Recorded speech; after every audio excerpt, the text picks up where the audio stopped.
The Department of Transportation, the Manila International Airport Authority, and the consortium led by San Miguel Corporation signed the Public-Private Partnership Agreement for the rehabilitation of the Ninoy Aquino International Airport on Monday, March 18. The San Miguel Corporation Consortium won the bid for the rehabilitation of the country's main international gateway, which costs 170.6 billion pesos.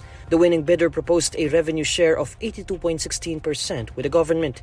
The Naia upgrade project includes the rehabilitation of passenger terminals and airside facilities such as runway, aircraft parking area, and airfield lighting. It also includes the provision of facilities that will enable intermodal transfers at airport terminals. President Bongbong Marcos witnessed the signing ceremony at the Malacanang Palace. In his speech, Marcos said the Naia requires a major overhaul because of its poor state. The reputation of this airport has been shredded, and let us be frank about it, not by bad press, by its actual poor state. It requires major overhaul, such as the rehabilitation of the passenger terminals, the airside facilities, the development of commercial assets and utility systems, the provision of intermodal and interterminal transport facilities. According to Marcos, this is the fastest ever approved public-private partnership proposal in the country's history. However, he assured the government did not sacrifice scrutiny for speed. Earlier, Transportation Undersecretary Timothy John Batan pointed out that the entire project development process only took about 12 months.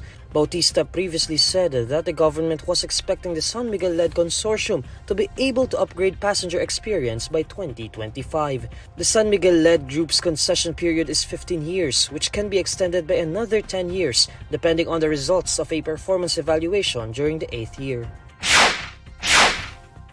The Philippines, United States, and Japan are in the final stages of planning the first official meeting between President Bongbong Marcos and his counterparts, U.S. President Joe Biden and Japanese Prime Minister Fumio Kishida in Washington next month.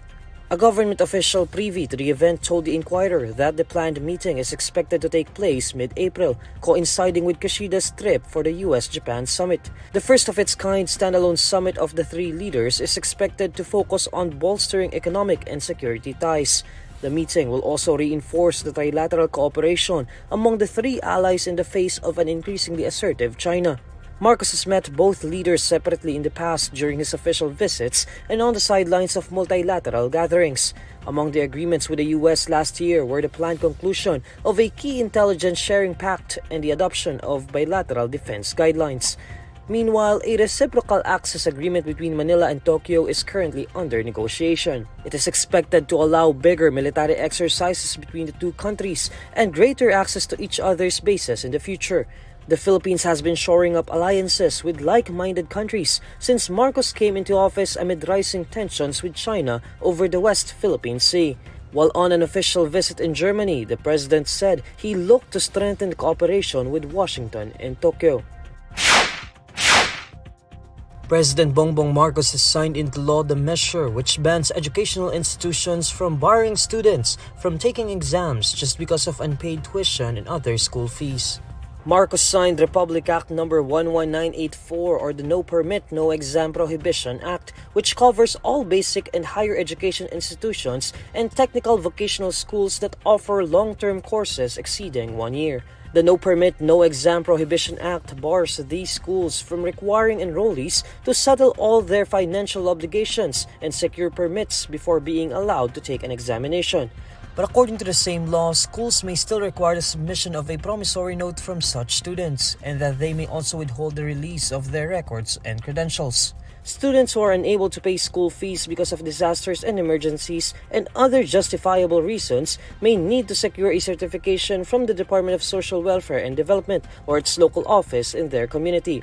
Schools found to have violated RA 11984 shall be subject to administrative sanctions that may be imposed by the Department of Education, Commission on Higher Education, and Technical Education and Skills Development Authority.